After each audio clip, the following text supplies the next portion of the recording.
Hello. Hello. Wait, can you hear me? Hello. Good morning, Jalila. Awesome. Good morning, Melanie. Good morning, Lunar. The day before the new moon, I believe. I always have to research it now. Good morning, Nadine. Good morning, Melanie. Good morning, Luke. Good morning, Mo. Hamed. Good morning. Oh, Lunar for the double. Nadine for the dub. Well, sort of. Um, who else? Okay. Good morning. Good morning. Thank you again for indulging Monday. Who else? Okay. I think is that okay. Um, okay. I'll get the board go. I know don't get me started on this setting. Wait, but you can hear me, right? Okay. Yes. Yes. Yes. Yes. That's a yes. Oh, that was a Lunar. Okay, thank you, Lunar. Okay. So the board is going to take over this, which is probably just as well. Hold on. Hold on. Oh, I actually have a question for you all. Well, hold on. Okay. Okay. Yeah, so that is that wait, you're on mute, or are you talking to me or the class? You're on mute, Lunar, if you're but you might not be talking to us. I'm not sure. I wasn't sorry. Oh, okay, okay. No, no problem. Okay. But see, it just shows I see you. That's all I'm saying. Okay. Um, um, um, so my question. Oh, here we go. Okay. Wait, wait. My question. Um, why? Sorry. Well, oh, there we go. Okay. My question to everybody. So we're going to pick up where we were Monday with electrostatics. I'm going to continue. This looks like the same board or PDF from Monday because it is, but then it'll continue. But we're going to continue from there. So this is what we did Monday, right? But then we're going to continue from there. But here's my question to all of you. I want to spend like 6 minutes. You can set a timer um, on how Monday in the lab went, or what happened. Like, did you? I believe you did attempt the board meeting on. Oh, there we go. Chat. Okay. Oh, oh, oh. Oh, okay, okay. Fair enough.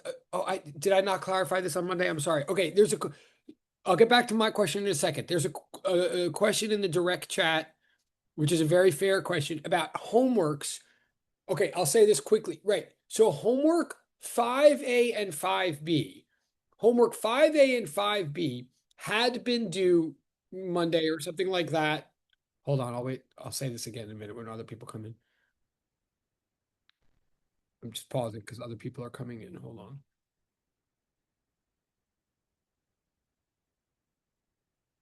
Okay, try this one more time also. Yeah. Homeworks 5A and 5B still exist in Google Classroom. They are packaged together as A and B for a reason. I will explain in 1 second. They had been due, I don't know, Monday or something like that. They are no longer due Monday. They, in fact, have no due date on them at all. That is on purpose. The idea behind 5A and 5B actually had always been that those homeworks are even more optional than homework in general. I mean, you should do homework in general. Technically, all homework is optional in the sense that if you don't do a homework, you don't get a zero or a penalty or anything like that. You just don't get any of the points and you don't get to practice for exams or know what's going on in class, blah, blah, blah, blah, blah, right? Okay. That's homeworks in general.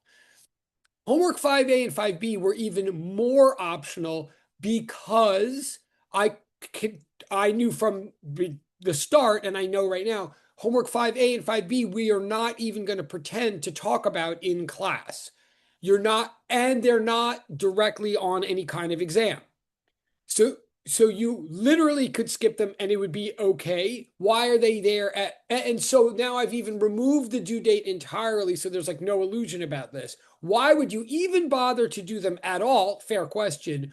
One of them well, first of all, you get points if you do them. You certainly will get extra points if you'll get normal like homework points, which will increase your grade. So that's one reason to do them. Um, and for that matter, now since there's no deadline as such, like as long as you do them at some point, whatever. Second of all, they actually help your understanding. One of them in particular, the one that looks like it's about gravity, would help you a lot for the upcoming electricity stuff that we're going to do. It would help you. It would be good practice. It would be good practice for the final exam. Like indirectly, not your first priority, but if you're looking for more examples and blah, blah, blah, blah, blah. So the one that looks like it's about the one that's called a sphere not near, which I believe is 5B. So that's totally optional. You get points for doing it. It's extra credit. It will help you for the exam, but you don't have to do it at all. And we're not directly talking about it in class.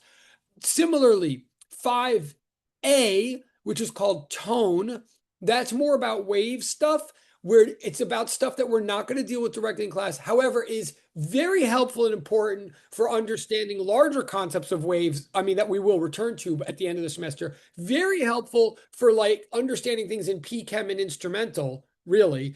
But most important, so I'm glad, again, I'm talking about 5A and 5B. I'm saying they're strictly optional. We're not going to talk about them in class. They're just for points if you want them. But why you would even bother, particularly with 5A, which is called tone, not only does it get into concepts that like sort of are really important and really interesting and not necessarily hard, for future as a scientist, but specifically, again, I'm talking about 5A here, specifically, if you think that you might be taking the MCATs someday, you should talk to me anyway. I mean, I'm all for it. Like, that's awesome. You will be more prepared for the physics part of the MCATs than you might think, but there will be subtopics in physics on the MCATs that we just don't deal with here, which you can talk to me about, and you'll be okay. But that 5A addresses some of that. It's like good practice.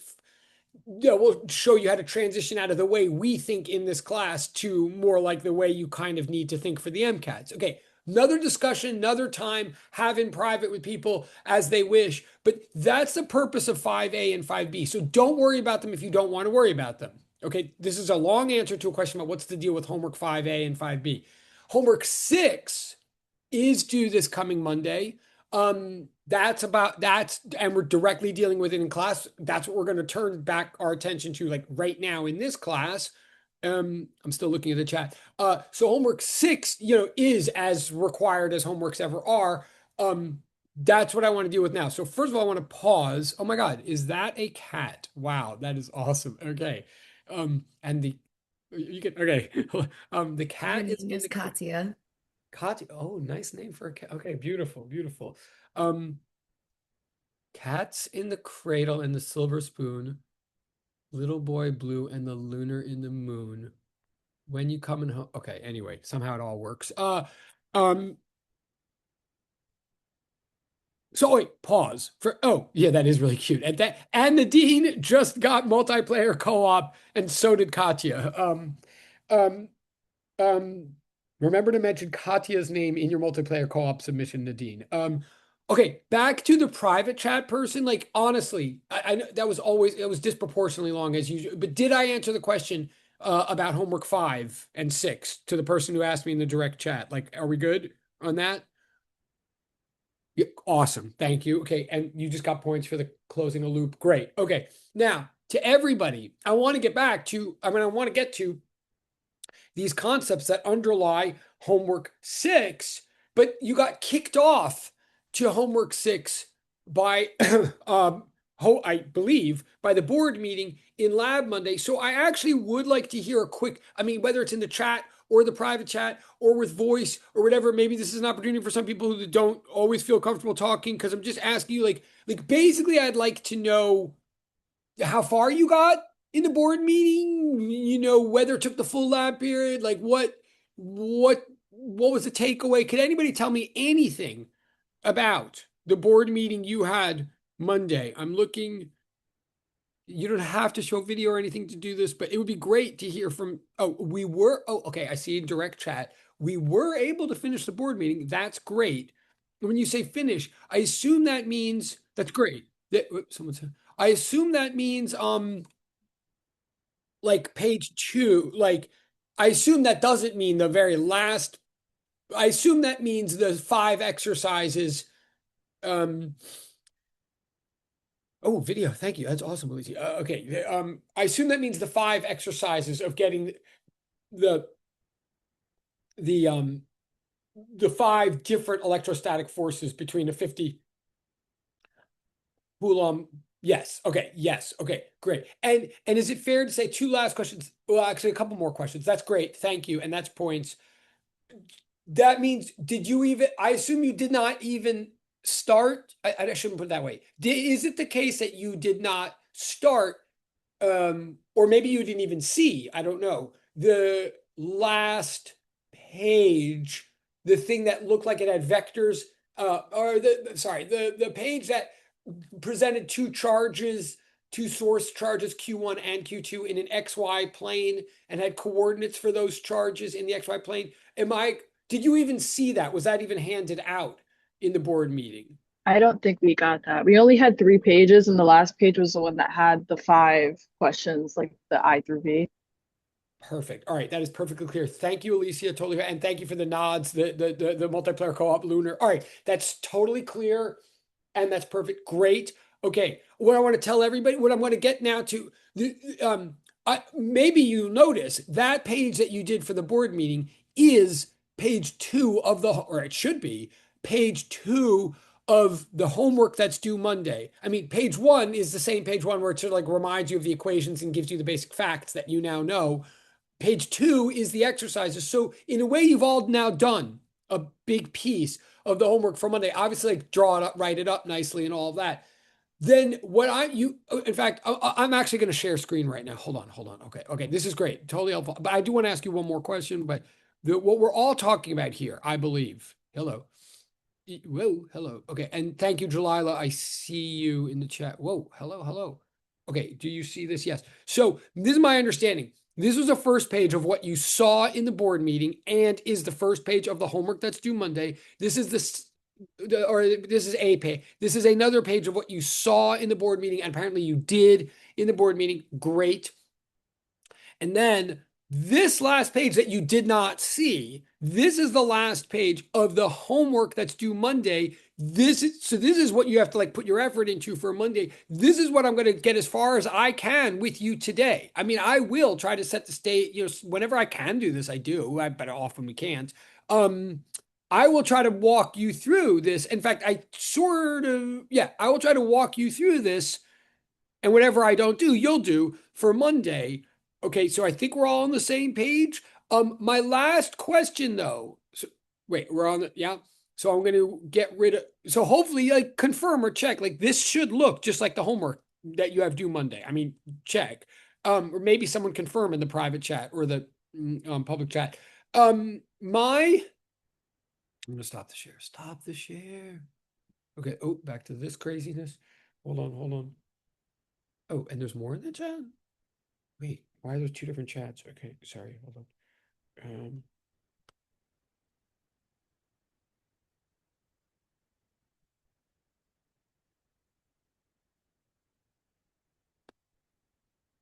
Okay. My last question slash did you my penultimate question. First of all, I have so did you can be honest. So did you guys finish and leave early?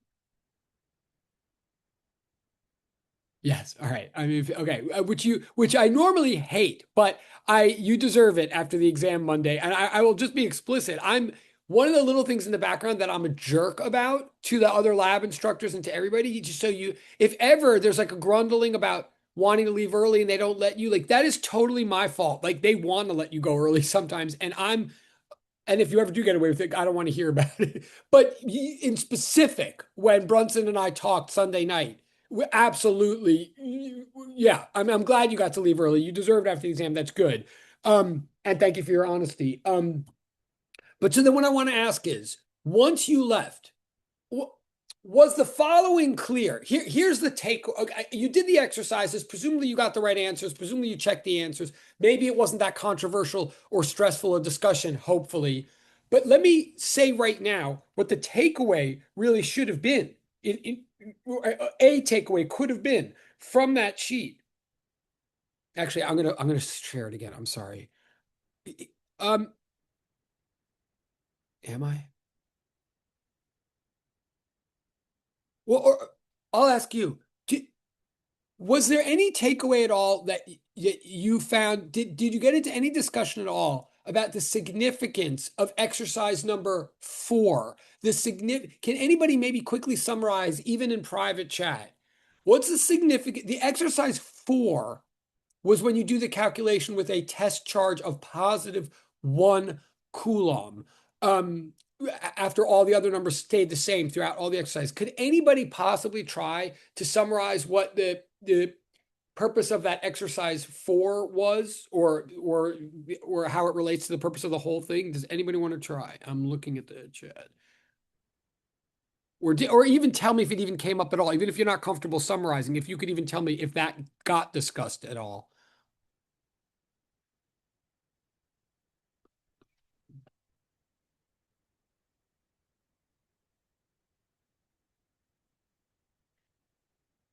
Or you could tell me honestly if you're like, we don't know what you're talking about. I mean, that would help if you, I mean, for me to know. What I'm trying to say is I feel like there is a reason that exercise. Okay, I'm going to share the screen again while you're. It would be great to know in the private chat. I'm going to share the screen again.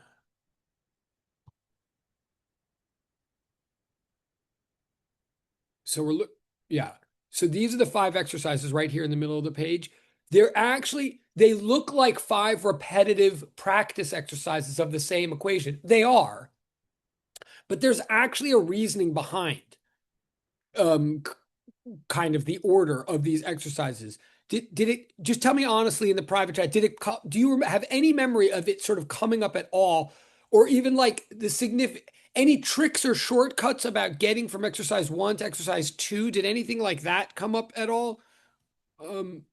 And no one will be. There's no shame here, honestly. Wait, chat. Okay, I see the chat. Oh, okay. Doubling the charge doubles. Okay, fair enough. I see the private chat. Thank you. You should give yourself points. Okay. And I see another private chat. Wait. Oh, okay. Really good question. All right, I'm just going to read these out loud. So I don't think it was discussed. We did talk about how 4 and 5 show that doubling the charge doubles the force. Actually, I'm going to read that slowly because that is helpful. One person in the chat is saying we did talk about how 4 and 5 show that doubling the charge doubles the force. And yes, that's good. And I'm going to even say that again. We talked about how, I'm going to put in my words. We talked about how doubling the test charge doubles the force. Let me say it another way.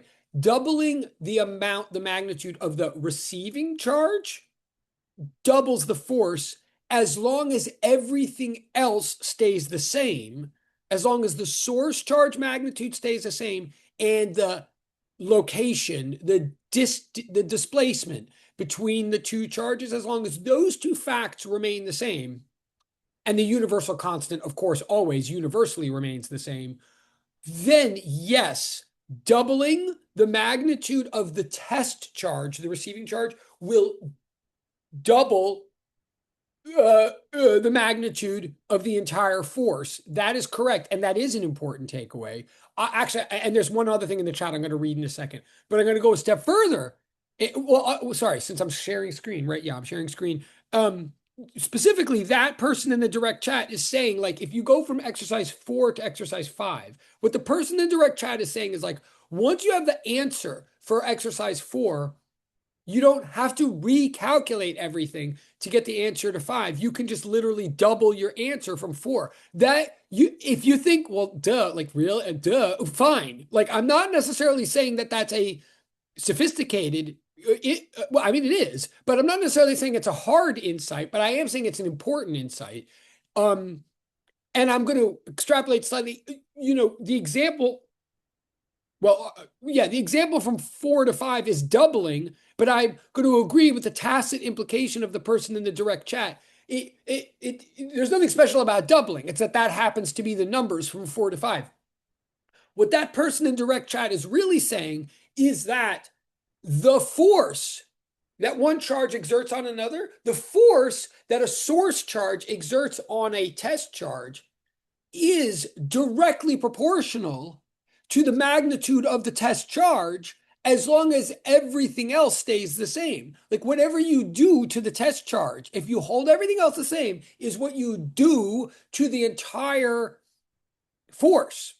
That's insight number 1. That is actually really important. And then I see this other thing in the direct chat from a different person, thank you both, that says, is the insight that E is equal to F in magnitude? Now this is what I want to get to.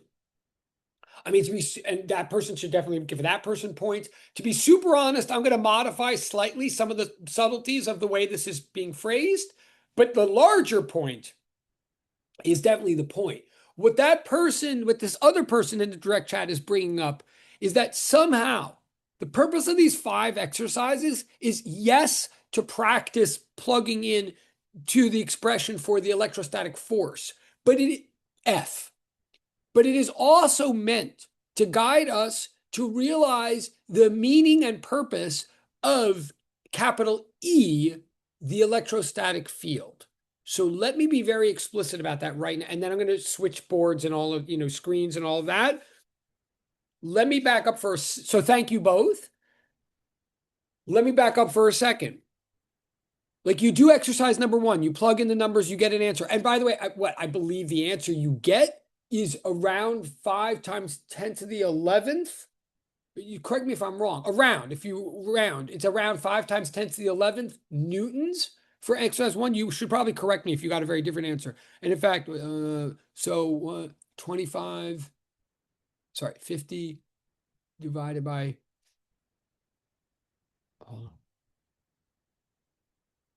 yeah, right, 50.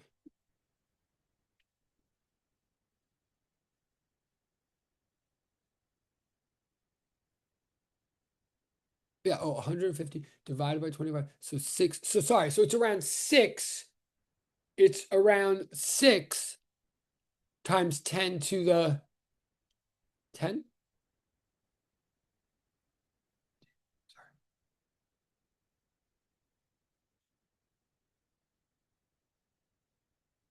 150 divided by. Yeah, so it's about 6 times 10 to the 10th should be the answer that you got for the first one, around.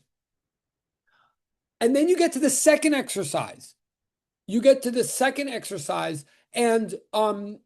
you could plug in all the numbers again and do the whole thing again. But as 2 people in the direct chat are telling me, what some of you might have realized is when you get to the second exercise, the only thing that changes is the test charge. And the test charge changes by an amount of -2. Like the test charge has twice the magnitude of the first one, and it has a negative sign rather than a positive sign. So some of you may have realized that instead of recalculating everything when you get to exercise 2, you could just like double your answer for the first and multiply by -1. So if your first answer was approximately 6 times 10 to the 10th newtons, which again, you should like maybe check and tell me in the direct chat if you got something like that. Like you might have gotten like 5.91 or something, but it should be something like 6 times 10 to the 10th newtons. You can go to the second exercise and just say, oh, I'll just take my answer for the first one and multiply by -2. So I'll get something like 1.2 times 10 to the 11th newtons. First of all, by the way, just anybody, are you with me so far? Like, does that make sense? Did that happen for anybody, or do you see why that's okay? Like, that is not cheating. That is making your life better. Yeah, okay. Thank you, direct chat person. I'll take it. Thank you. Okay. Then, however, so that's good if you realize that, and it's okay if you didn't. But then you get to exercise 3, or at least this is like my thought process. Just when I realized, hey, I can make this a little bit easier on myself and go home by just like realizing that the electrostatic force is directly proportional to the test charge as long as everything else holds equal. So just when I get that insight, then I get to exercise 3. And what does that mean? Now, presumably, now I have to go back to my, instead of redoing everything, I could just go back to my old answer. But what? Go back to my old answer and, and, and multiply by like 5/6, -5/6. Like, yes, that is what I could do. But if you're like me, I'd be like, oh, that's annoying. Like, that's not even that major a gain. I'm not even totally confident about multiplying by 5/6. Like, I'm probably going to end up replugging in and checking my numbers anyway because there's nothing intuitive about 5/6. Again, if you didn't think anything like this, that's fine. If you half consciously thought stuff like this and just got annoyed and didn't necessarily know why, like you belong here. I'm with you. But here's the point. So then you're like, oh, maybe this trick isn't that big of a deal anyway. But then you go to exercise 4. 4 asks you to start all over again and just do, like a test charge of +1 Coulomb. And then when you get to exercise 5, and again, this is what the people in the direct chat are telling me, when you get to exercise 5 now, you can just go back to exercise 4 and just double it and multiply by, you could just multiply by -2, and that you can do in your head. That's not so hard. That is just as satisfying as what happened in exercise 2. But furthermore, here is the real point, and this gets to what the second person was saying in direct chat. By the time you get to exercise 5, and I'm telling you now one thing that could occur in your mind. I'm not saying it had to have, but this was the design of the process, is that by the time you get to exercise 5, what you might realize, or hopefully now you might realize, is, oh, wait a second. This is annoying.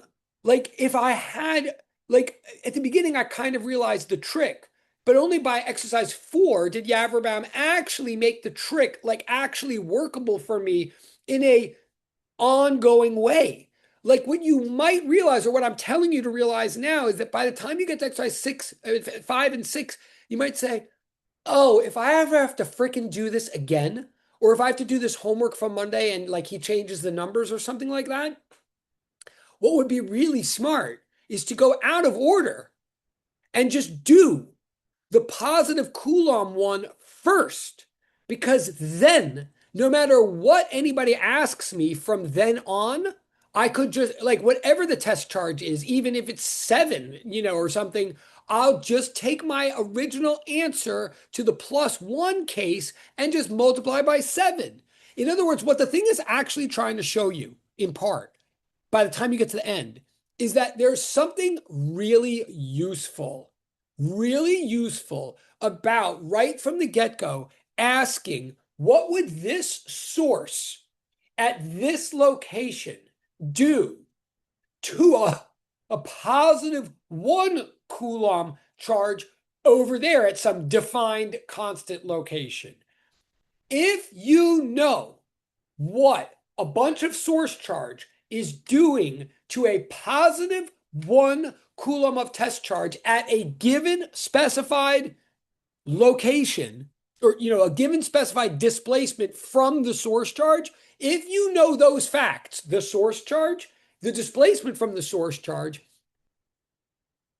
and the force that would be exerted on a +1 Coulomb of test charge at that location, then you know an incredible amount of information that can be now easily adjusted, i.e. multiplied, to cover any new case of any new test charge being found at that location. In fact, that's why the test charge is called a test charge rather than a receiver or something like that, because we think of it this way. We think of sources sitting there doing things at particular, like creating forces ready to happen at particular locations, and at those locations, we can imagine ourselves testing those locations by putting various different kinds of charges at those locations. What you know, if you know the force that would be exerted by this source over here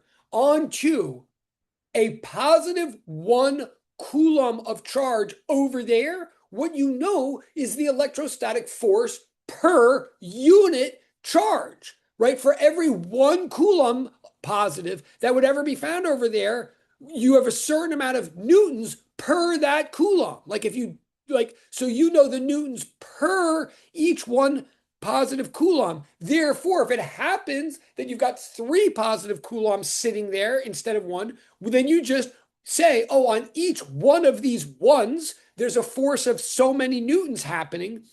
So I multiply the newtons per coulomb by the number of coulombs that are sitting there, and I have the total number of newtons.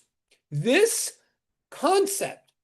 So wait. So I could call that entire concept. I'm going back now to one of the people in the direct chat, but I'm going to the whole class. And I'll switch the board in a second.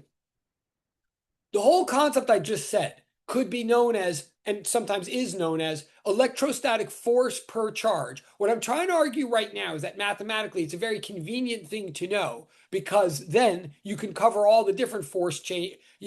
You can cover all different kinds of circumstances, no matter what kind of test charge is found at a given location, as long as everything else is the same, as long as the source stays the same and the displacement stays the same, no matter what test charge is found at that given displacement, you'll know the answer because you start by knowing the force per charge exerted by a certain source at a certain place. Let me pause for a second. Does that whether or not that is what you were thinking 2 days ago, it's what I'm asking you to be thinking right now. Does that, so that's a concept of electrostatic force per charge. It's measured in newtons per coulomb rather than newtons. Pause for a second. Does that make some kind of sense so far? Thank you, Lunar. All right, I'll take Lunar's. Okay. Anybody else? Anybody still with me? Oh my God, I'm dying. Not in the way that you might. Wait, I'm literally gonna. Okay, thank you, Luke. Okay, Luke and Luke. Okay. Oh, and then someone else just. Oh, and okay, and thank you, direct chat. Okay. Now I'm gonna go back to what somebody said in the direct chat, and I'm gonna switch the screen. My big point, and I know it says it. Yeah, it says it right here on the sheet. Another word for force per charge. Another word for force per charge. A big one is field. That's what field means. It's a truly unthingy concept. I mean, it's a concept, and it refers to a truly unthingy phenomenon. If you go on in physics at all, or other sciences, you may spend the rest of your life contemplating and thinking about fields. I love fields are fascinating. You've heard of them, of course, in other areas of life. There's a such thing as a gravitational field. There's a such thing as the electrostatic field. There's a such thing as a magnetostatic or magnetic field. There's all kinds of fields are a very important concept in physics, and they can get large. I mean, the concept can get large. The first thing I want to say about what a field is this: is that first and foremost, a field is a force per object. In the case of electrostatics, it's force per charge. In the case of gravitation, it's force per mass, i.e. newtons per coulomb. In the case of electrostatics, it's newtons per coulomb. In the case of gravitation, it's newtons per kilogram. A field is a force per charge. And I'm going to back up and say one more conceptual. Remember, a force of any kind is always an interaction, a pull or push between two objects. I exert force on you. You cannot have I don't ever have a force. I might have a temperature. I might have a mass. But I don't have a force. I exert a force on you, and you exert a force on me. A force is an interaction between two objects. If you want to talk about a force, you've got to be able to name two objects. That was the purpose of system schemas last semester. What we're now saying is, okay, certain kind of forces,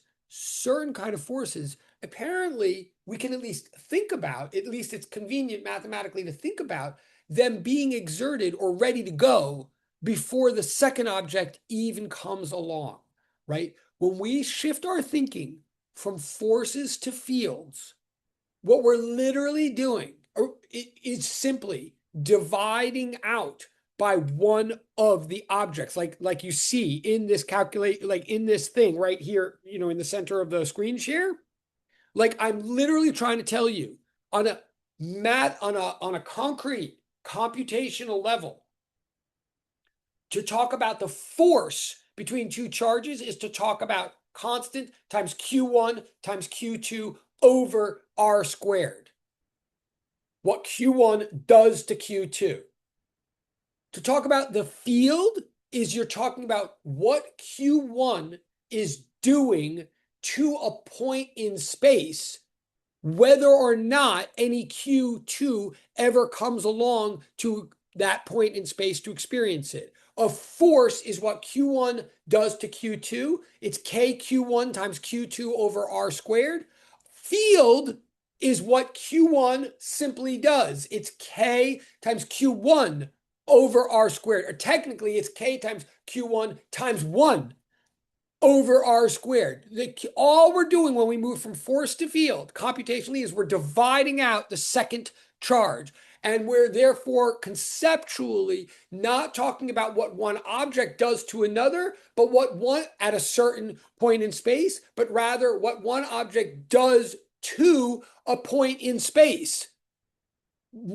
That's it. That's what the field is. Okay, I'll leave it at that for the moment, obviously, but now we have to practice it.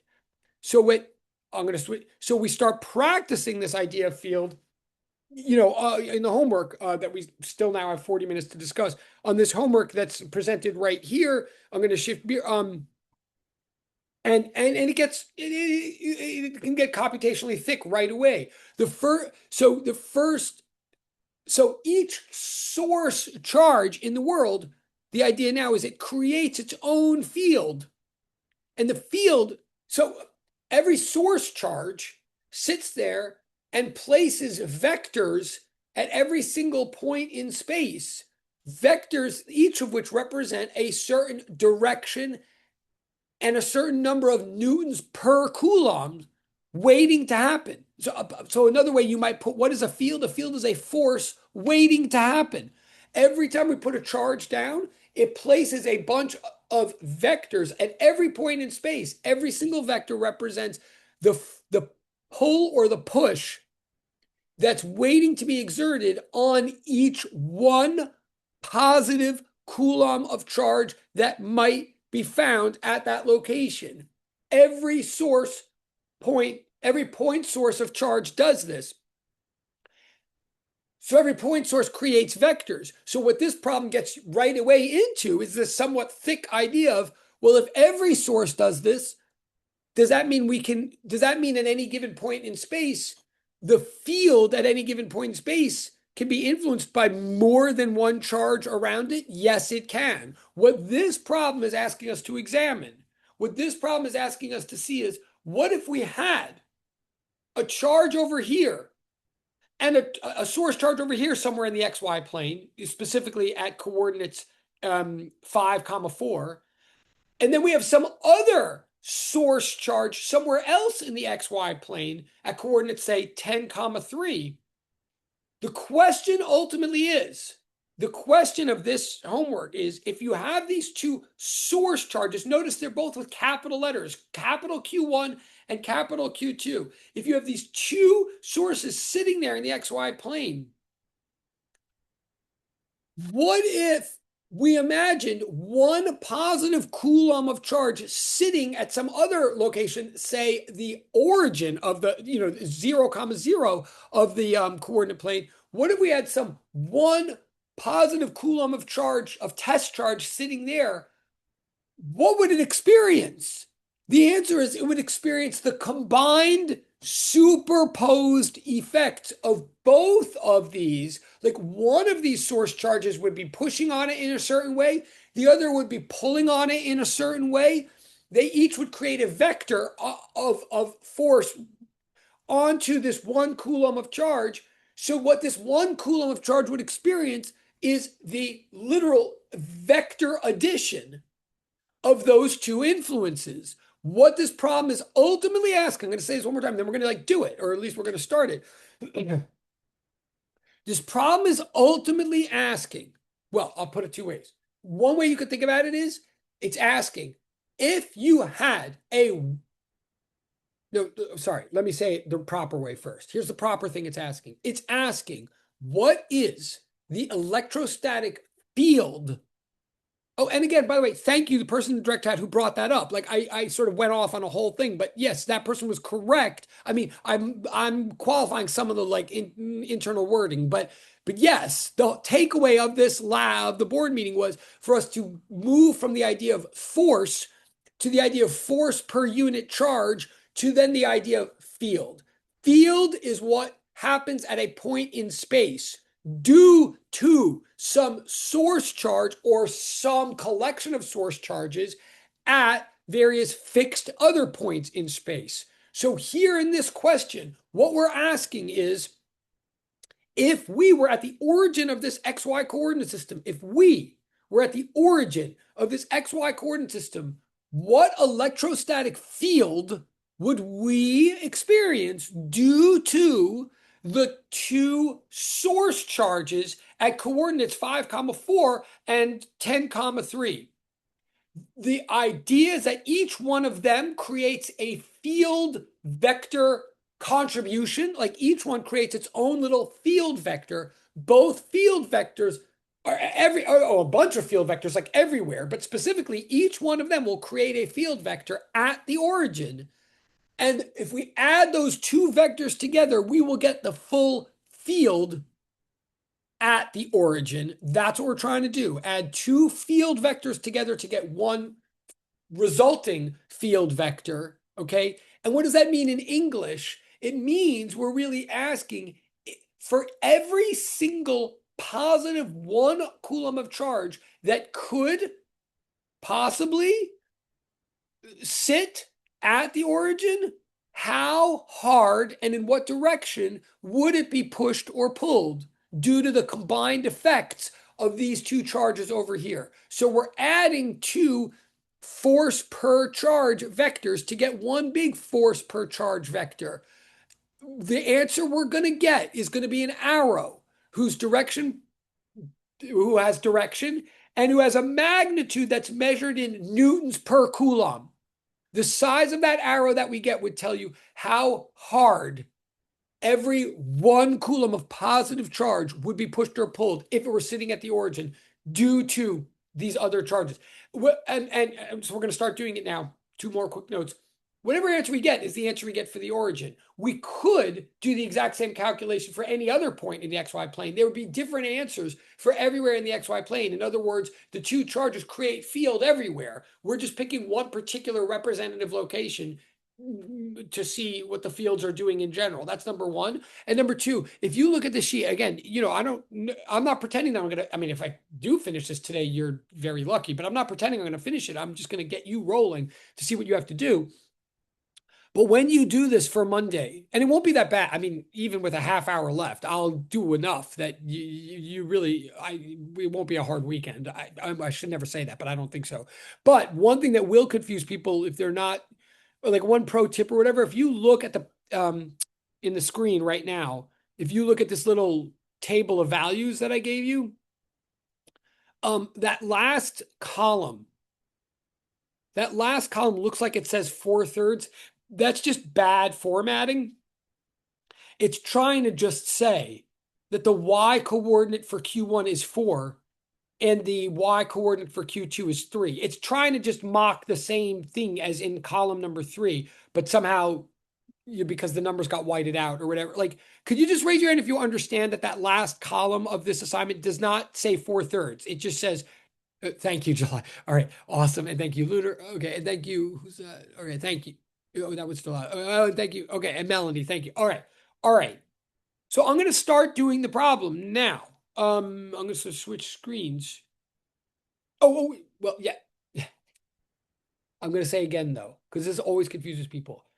We're going to have two source charges. I'm going to draw them in a second. We're going to have two source charges. Like in effect, one is like a bunch of protons and the other is like a bunch of electrons.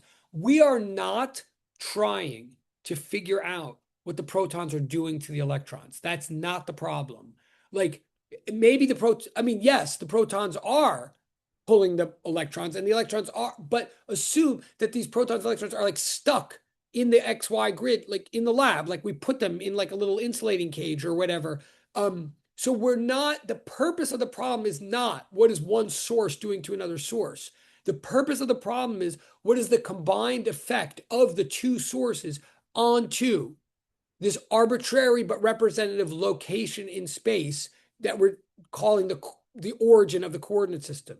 It is not what is Q1. That's why Q1 and Q2 are both capitalized. We're not talking about what they're doing to each other. We're talking about their combined effect on a third location. All right, so I'm going to switch the board.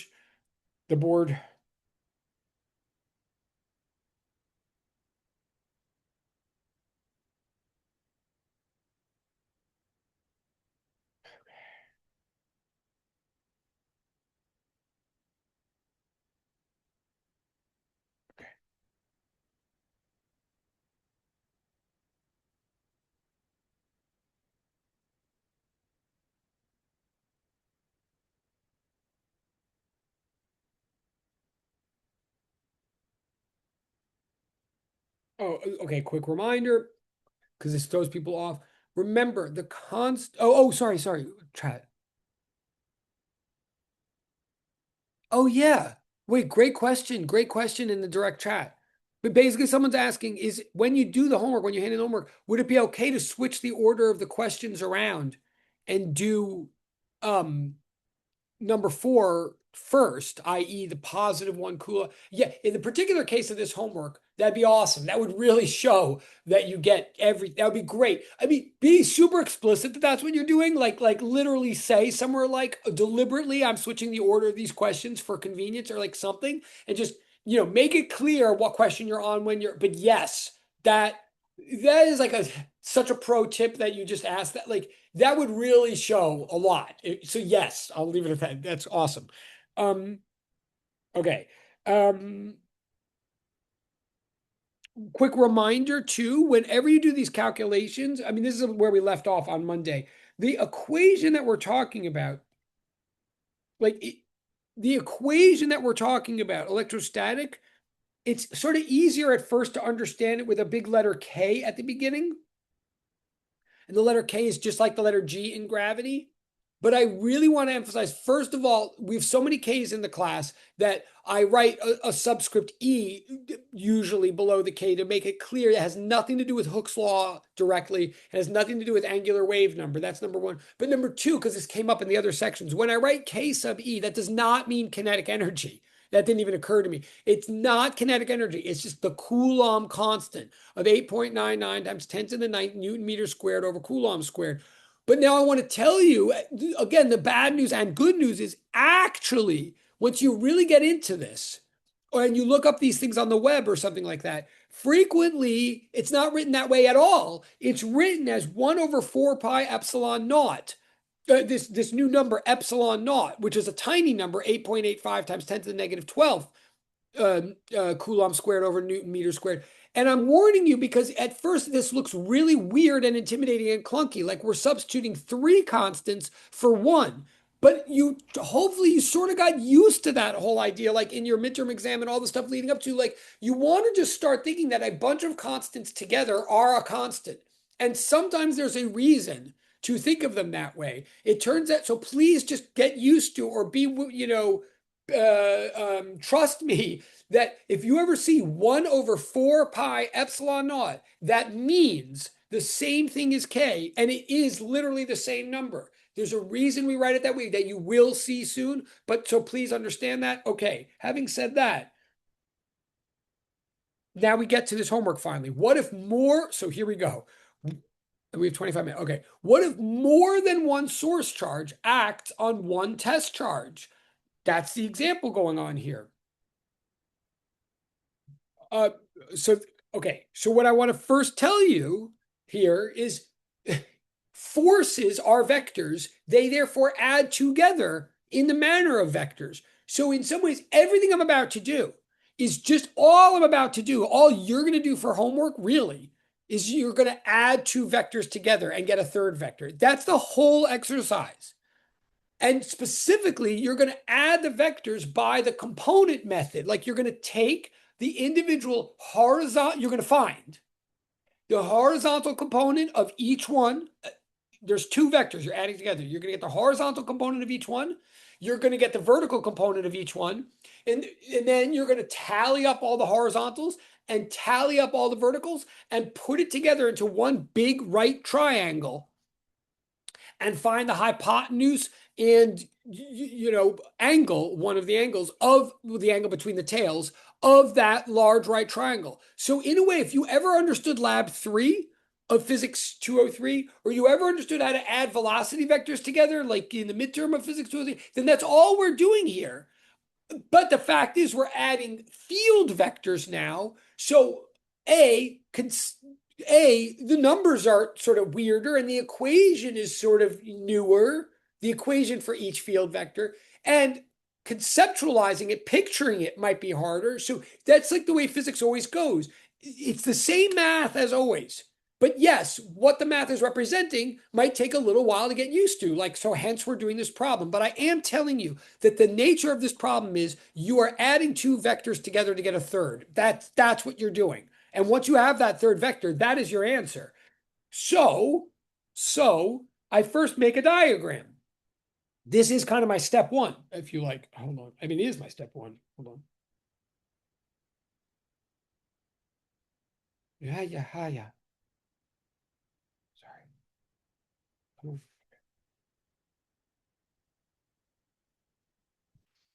on. This is step one because it's largely step one because I haven't really done anything yet. I haven't analyzed or computed anything. I'm just setting up the situation. And notice the situation, and I should actually. The situation is that we have a source Q1 at coordinates 5, 4, right? Positive 5, positive 4.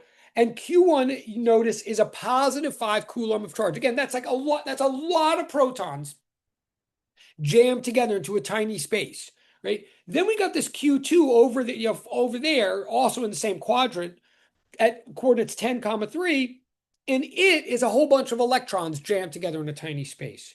Okay, so I draw those. And then right away, and maybe this is already kind of step 4-ish, but right away you see that I've put in two red arrows into my picture.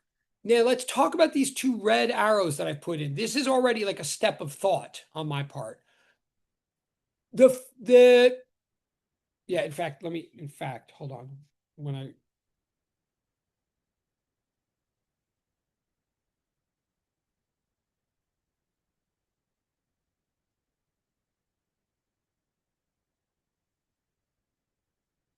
Look at red arrow that's labeled capital E1. In fact, what that is an approximate representation of the contribution made to the electrostatic field at the origin due to charge number 1, right? E1 is the arrow that is created by Q1. Okay, so this is kind of like a free body. Actually, it is very much a free body diagram that I'm drawing here, a pure free body diagram. But let's be very careful about this. First of all, notice that E1, like the tip of it, the tail of it starts at the origin because I'm looking at what is happening to the origin. Like that's the purpose of the problem. What is happening at the origin? Well, which really means in English, what would happen to any positive 1 coulomb of test charge that might be found at the origin? Well, any 1 coulomb of positive charge would be shoved down and to the left. Like you might even say, if you want, like you might even say it's shoved in the southwest direction, a certain amount. Where did I get southwest from? Like, where did I even get the orientation of that red arrow? I mean, granted, it's a sketch, but what's the reasoning behind it? The reasoning is if you look at Q1 and you in your mind draw the dotted line that connects Q1 to the origin, right? In effect, that dotted line, in effect, is the vector R1. That is the displacement from Q1 to the origin. And the whole purpose of R hat and everything that we were discussing about direction in the equation like 2 days ago, the whole purpose is that Q1 is going to exert a force per charge onto that location at the origin. It's going to exert a force that is pointing along that line of R. Like R hat set is the direction from Q1 to the origin, and R1 is what we build first in our mind, a little unit vector. So there's like a little unit vector, if you like, a little 1 meter vector that points from Q1 to the origin. And it says, take me, now scale me up by a certain amount that comes from all the charges and the distance and all that stuff. Scale me up. And then, like, turn me into newtons, but the newtons are going to push along my direction. There's going to be a force pushing either from Q1, there's going to be a force onto the origin pointing along that line. So I'm trying to say that that red arrow that goes from the origin, the big red arrow that I labeled E1, I'm trying to say that's a continuation of the line of displacement connecting Q1 to the origin. And furthermore, Q1 is positive. Q1 is positive, and the test, now hear me now. This is a subtle point that I swear I missed for a year and a half when I was an undergrad. The source could be anything. Source number 1 here is positive. Source number 2 happens to be negative. The source of electrostatic field could be positive or negative. But here's the thing to hear.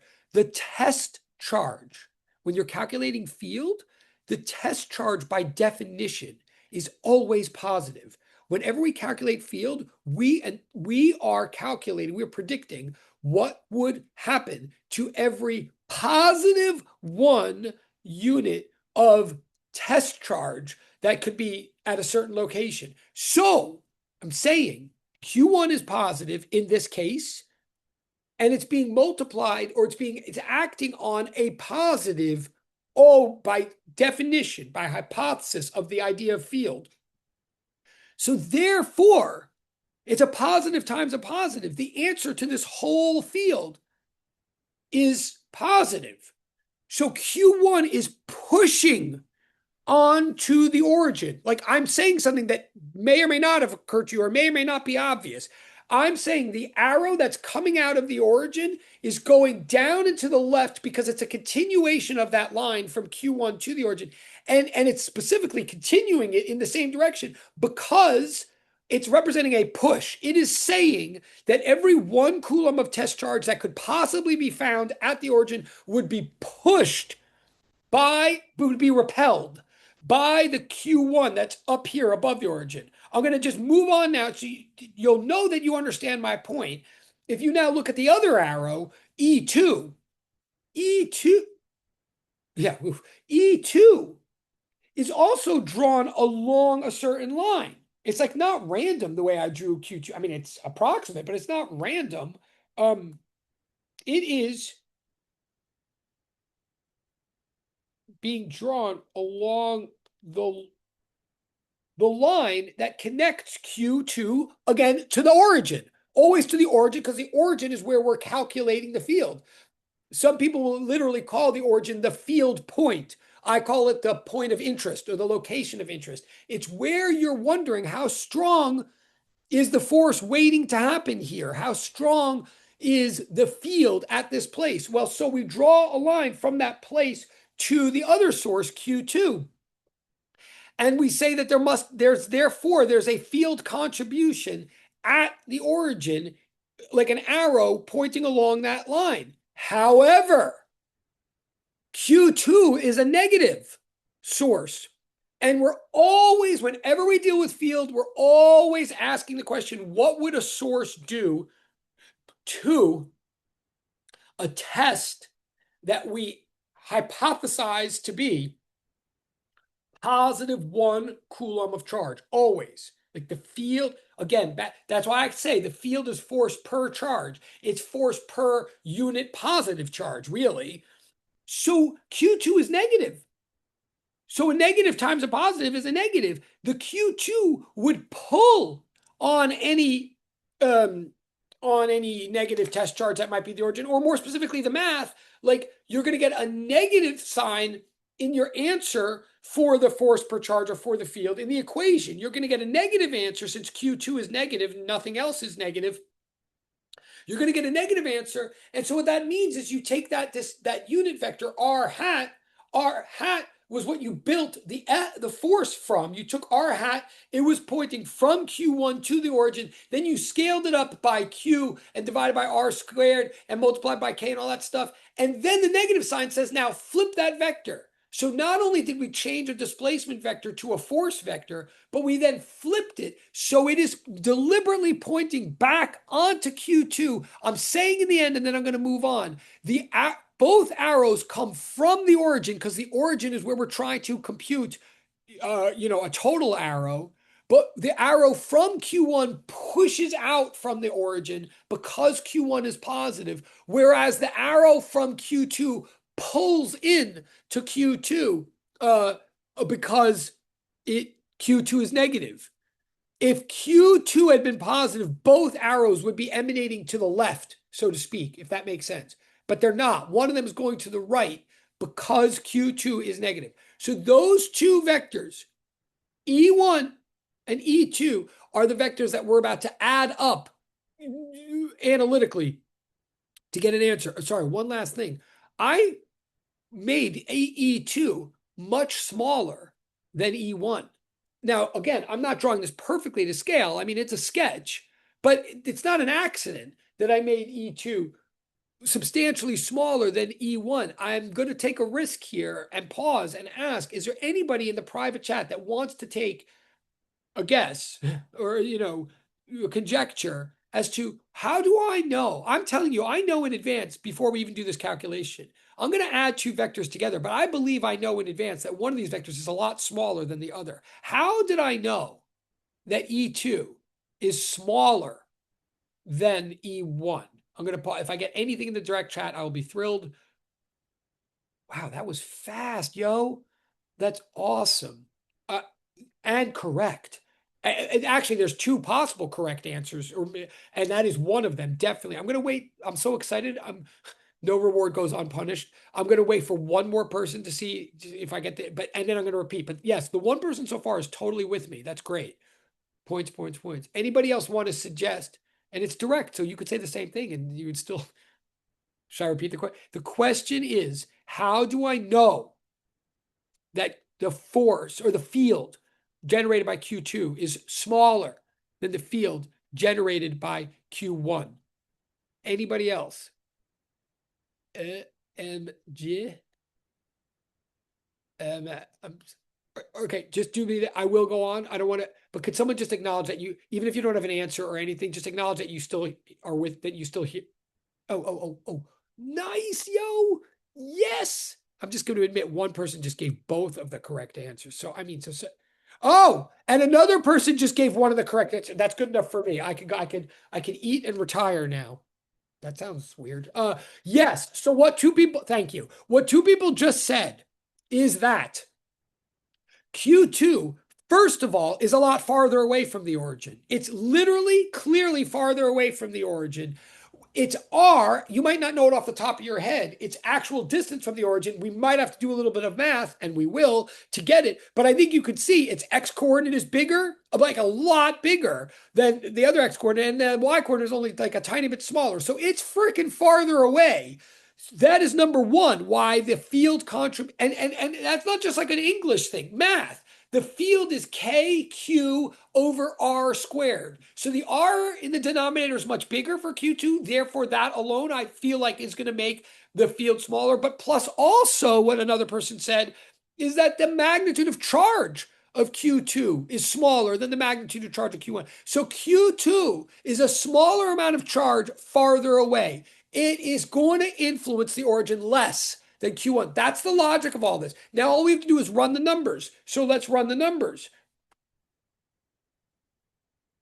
Yeah, all right. So if we treat Q1 and Q2 both as source charges, both as source charges, the question becomes, what is the net electrostatic force experienced by test charge Q? Or really, really better, since now you know the words. I wrote this before you knew the words. What is the net electrostatic field at 0, 0? That's the question.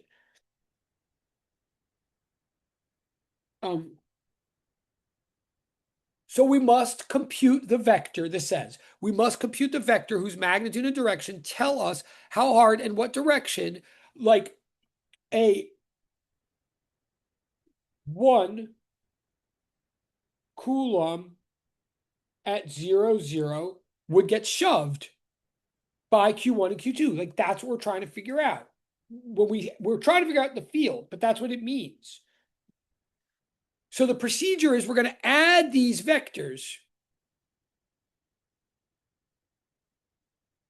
We're going to add these individual vector, what we are technically known as field contributions. We're going to add them together to get the entire field at the origin. And it will be a vector. It'll have direction and magnitude. So how we're going to do it, we're going to add components. So one thing to say, I'm looking at that with 9 minutes. Okay, we're going to add components. We're going to zoom in on each individual vector to break it up to get its components. But just to picture, for the big picture, the forest and this whole thing, we got a vector and another vector. We're adding them together. To picture the answer, or if you want to literally do this graphically, like if you drew each vector perfectly to scale, with a ruler and a protractor, so you made the angle and the size correct, and then you place them tip to tail, right? It's just like displacement vectors. If you walk like this and then you walk like this, in order to know how far and in what direction you got, you just map it. You place the two vectors tip to tail, and the result would be a third vector that starts from the original tail and goes down to the final tip. So to picture this, we could do this here. We have this big vector that's pulling us southwest, adding to a smaller vector that's going up to the northeast. The result is going to go from the original tail to the final tip. The resultant force vector would be the vector that completes this triangle. And again, I'm not perfectly to scale at all, but you can see approximately that assuming that the southwest, the push really dominates the pull, then the answer is going to kind of resemble that original push. Like our final answer, this is a check in advance to see if we're doing it right. Our final answer should be something that points to the southwest, maybe not quite as dramatically as E1, because it gets a little bit tilted, a little bit shrunk and a little bit tilted to the northeast by the other vector, but only a little bit, right? We're probably going to get an answer that points somewhat in the southwest. That's like a check on final answer. You could include that if you're following this, including that tip to tail diagram is the big picture of the whole situation. And again, if you literally, it's like lab 3 of last semester. If you literally drew that accurately and had a ruler and protractor, then you could just measure the size and the angle of your final vector in that triangle. And that would be the answer if you're doing it right. But now we want to do this analytically because if for no other reason, I don't draw very well. So to analyze the numbers, we zoom into each individual vector and we resolve it into X and Y components. So here we go. Change the language here.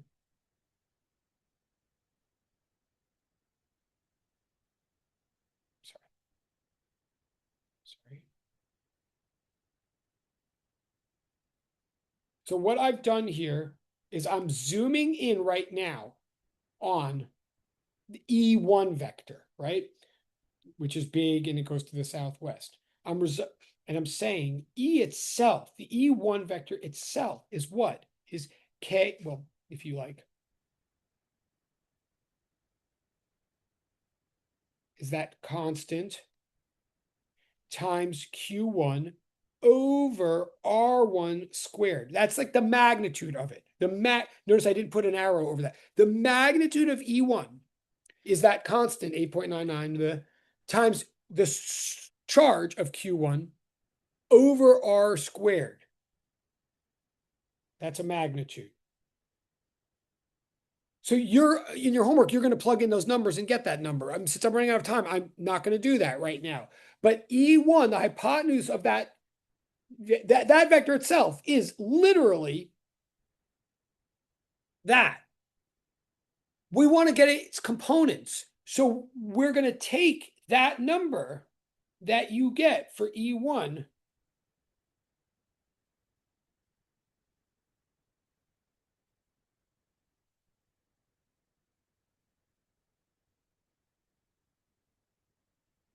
and multiply by the cosine of the angle theta. Theta is the angle between the two tails of the vector. Theta is the angle measured with respect to the horizontal. Like if you do these things right and you actually put in your tips and tails, theta will always be both of those things. It will always be between the two tails and measured from the horizontal. So you're going to get the cosine component of it and the sine component. The question, of course, is what is the cosine? How do you get what is the angle? How do you know? Well, you could use trigonometry. And in fact, if you use trigonometry wisely enough, you can skip a couple of steps. So here's the key right here. I'm going a little, we have 4 minutes left. If I have more time, I'll plug in the original numbers for you. But here's the key that I wouldn't have thought of on my own necessarily. To get the cosine of the angle, you might think that first you have to get the angle. And how could you get the angle? Do SOHCAHTOA, right? And you could use SOHCAHTOA to get the angle, and then you could, on your calculator, get the cosine of that. But actually, you could just get straight to the point. Cosine of theta is the adjacent over the hypotenuse. How do you know the adjacent and the hypotenuse, of what? Look at the coordinates in the coordinate system.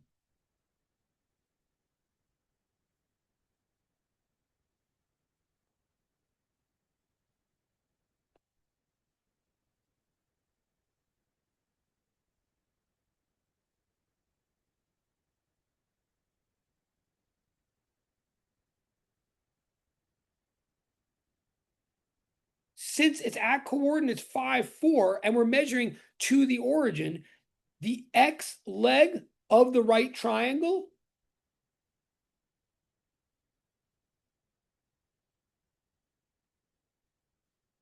is 5,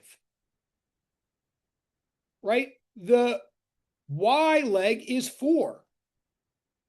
And the hypotenuse, therefore, is the square root of 5 squared plus 4 squared. Okay, I wrote this. If you get that, that's like the key to the whole thing. Honestly, in a way, that's the hardest part of the whole thing. I'm looking at the time.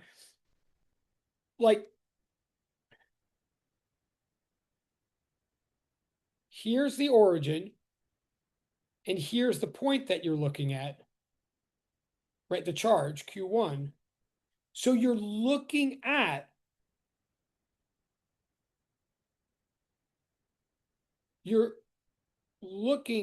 something that you're looking at this triangle, right? And this is 5 and this is 4. So the cosine is 5 over the square root of 5 squared plus 4 squared. And the sine is 4 over the square root of 5 squared plus 4 squared. So if you I'll do one. You're going to do that. You're going to do that to figure out the cosine and the sine. And then the cosine is going to be multiplied by what? Well, the cosine is going to be multiplied by the hypotenuse. What is the hypotenuse? K times Q over R squared. In other words, the full field is given by the field equation. Q over R squared times the constant. If you want the X component of the field, so I'll just say right here, you have all these numbers is the point. You plug in the known values. So you plug in those values, then you multiply by cosine of theta to get the x leg.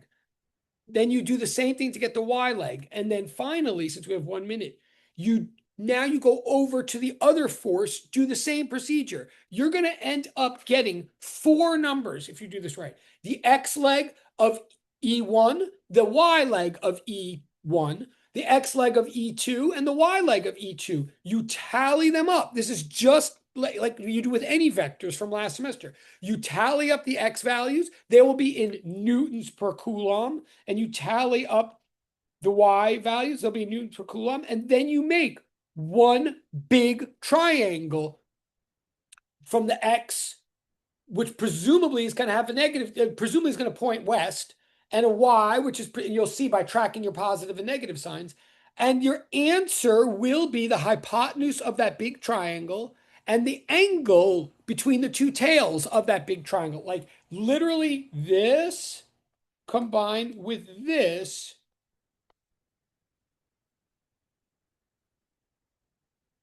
These two pieces of information, I know we're done, and we're done, of info are your answer. They are the field at the origin due to